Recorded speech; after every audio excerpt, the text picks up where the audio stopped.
क्या मनुस्मृति इतनी खराब किताब है कि इसे जला देना चाहिए? भीमराव अंबेडकर ने तो यही कहा है। बाबा भीमराव अंबेडकर ने मनुस्मृति को दलितों को खिलाफ लिखी गई एक किताब करार दिया। उन्होंने इसे जलाकर इसका विरोध किया। डॉक्टर भीमराव अंबेडकर अपनी किताब फिलॉसफी ऑफ हिंदुइज्म में लिखते हैं, मनु ने 4 वर्ण व्यवस्था की वकालत की थी। मनु ने इन 4 वर्णों को अलग अलग रखने के बारे में बताकर जाति व्यवस्था की नींव रखी।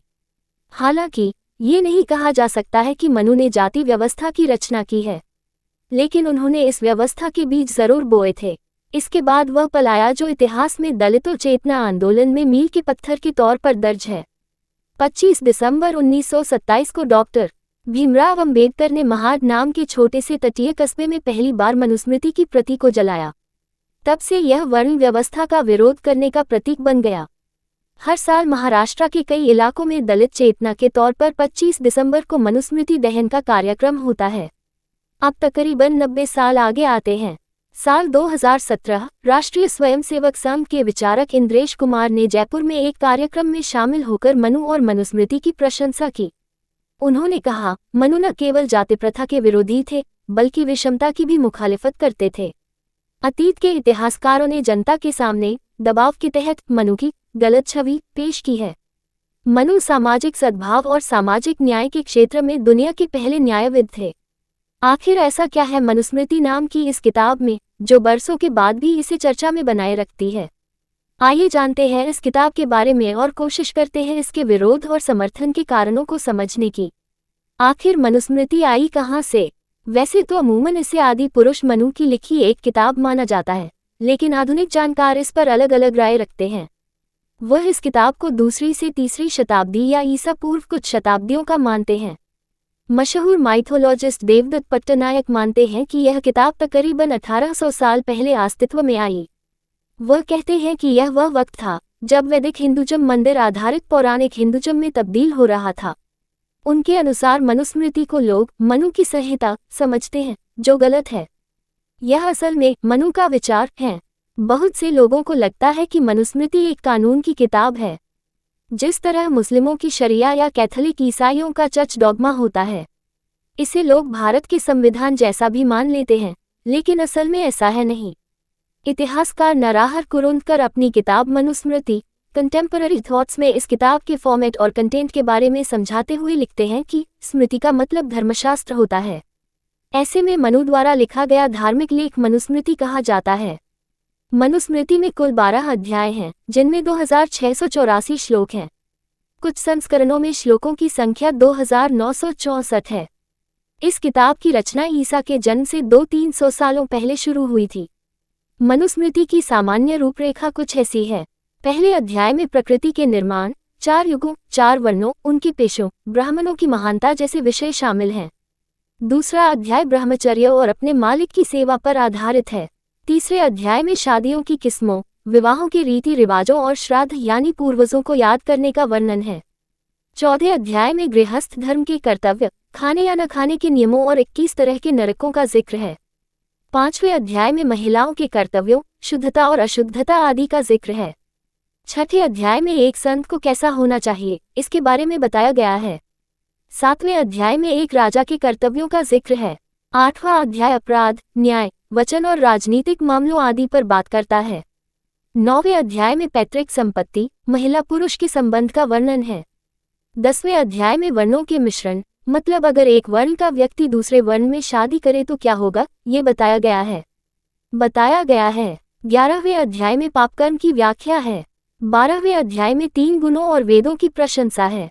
मनुस्मृति में कई जगह पर अधिकार, अपराध, बयान और न्याय के बारे में बात की गई है। इन्हें आईपीसी और सीआरपीसी की तरह लिखा गया है। मनुस्मृति के काल को लेकर अलग अलग तरह के दावे किए जाते हैं। कोई इसे कुछ 1-1.5 साल पुरानी बताता है, तो कोई इसे ईसा पूर्व की। तो क्या वाकई में ये किताब शूद्र विरोधी है? देवदत्त पट्टनायक इसे एक ऐसा ग्रंथ कहते हैं जो ब्राह्मणों ने उच्च जातियों के लिए लिखा है, खासतौर पर राजा के लिए। इसमें उनके बारे में ही अच्छी और व्यवस्था की बातें लिखी गई हैं। ये धर्मशास्त्र का हिस्सा है। देवदत्त कहते हैं कि वेद जो कि श्रुति कहे जाते हैं और काल से परे एक पवित्र रहस्योद्घाटन माने जाते हैं, उससे अलग मनुस्मृति मात्र किसी मनुष्य की स्मृति जमा की हुई है।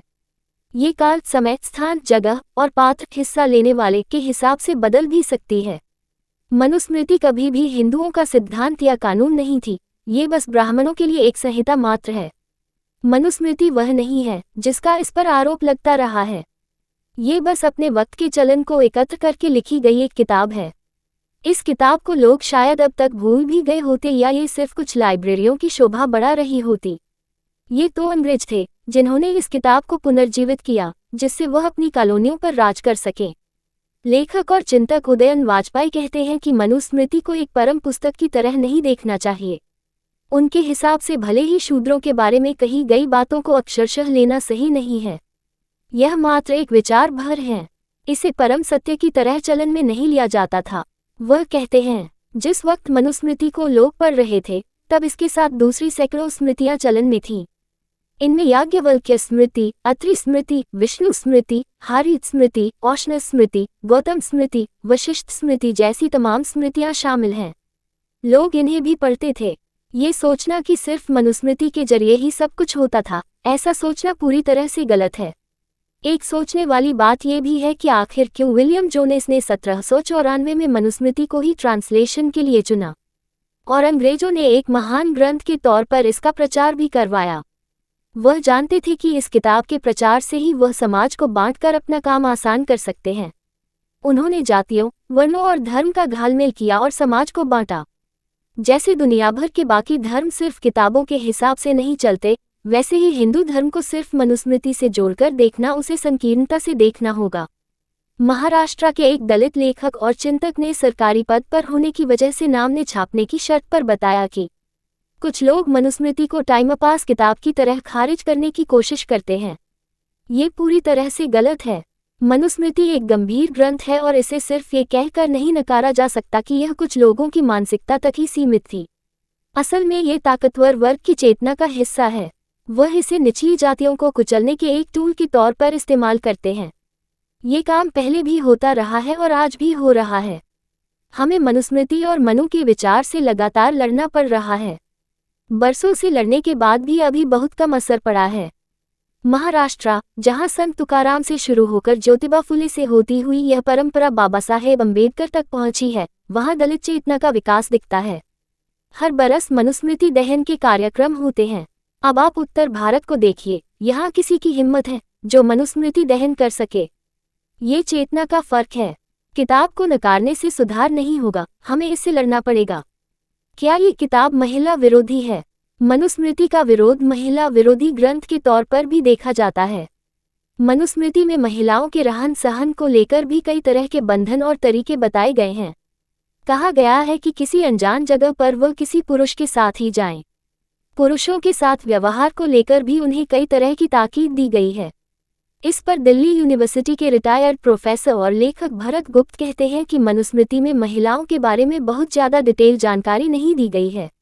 महिलाओं के सामान्य धर्म के बारे में ही मनुस्मृति बताती है। यह महिलाओं को लेकर सिर्फ एक व्यवस्था के बारे में बात करती है। स्त्री धर्म को लेकर सिर्फ मोटी मोटी बातें ही हमें यहाँ पढ़ने को मिलती हैं।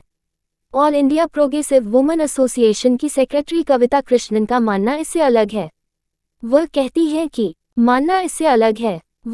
है कि मेरे हिसाब से वह महिलावादी नहीं हो सकता जो मनुस्मृति के खिलाफ नहीं लड़ रहा, और कोई भी तब तक मनुस्मृति के खिलाफ नहीं लड़ सकता जब तक कि वह घनघोर महिलावादी और महिलाओं के अधिकारों को संरक्षित करने के लिए पूरी तरह समर्पित न हो। मेरे हिसाब से मनुस्मृति में महिलाओं के बारे में हर वो बात कही गई है जो आपत्तिजनक है। मनुस्मृति हमें महिलाओं को बेटियों, पत्नियों, माताओं के रूप में एक खास तरह का व्यवहार करने के लिए कहती है। इस व्यवहार को पिता, पति और पुत्र के जरिए नियंत्रित किया जाना चाहिए। वास्तव में मनु हमें इस नियंत्रण को दमन और उत्पीड़न के बजाय श्रद्धा और संरक्षण के रूप में देखने के लिए प्रोत्साहित करते हैं। ये सबसे बड़ी समस्या है। मनुस्मृति पर विवाद लंबे वक्त से चल रहा है। इस विवाद के साथ ही मनुवाद और मनु पर भी विवाद जारी है। जिस तरह लोग मनुस्मृति को दलित दमन का एक प्रतीक बताकर उनका विरोध करते हैं, वैसे ही कुछ लोग इसे हिंदू समाज को एक व्यवस्था देने वाली किताब भी बताते रहे हैं। इस बहस का एक पहलू राजस्थान हाईकोर्ट परिसर में 1989 लगाई गई मनु की वह मूर्ति भी है जो हाथ में मनुस्मृति लिए बुलंदी से खड़ी है। इसे हटवाने के लिए दलित संगठनों से लेकर राजनीतिक दल कोशिशें कर चुके हैं, लेकिन ये टस से मस नहीं हुई। अमेरिका से लेकर दुनिया भर में जब शोषण के निशानों को मिटाने की कोशिशें जोरों पर हैं, ऐसे में भारतीय संविधान के आधार पर न्याय देने के एक मंदिर यानी हाईकोर्ट में लगी हिंदू धर्मशास्त्र के रचयिता की ये मूर्ति और मूर्ति के हाथ में दिखती मनुस्मृति अब भी बहुत से लोगों को खटकती है। यहाँ मुहैया सूचना सिर्फ मान्यताओं और जानकारियों पर आधारित है। यहाँ ये बताना जरूरी है कि यह मेरा वीडियो किसी भी तरह की मान्यता, जानकारी की पुष्टि नहीं करता है। किसी भी जानकारी या मान्यता को अमल में लाने से पहले संबंधित विशेषज्ञ से सलाह लें। धन्यवाद।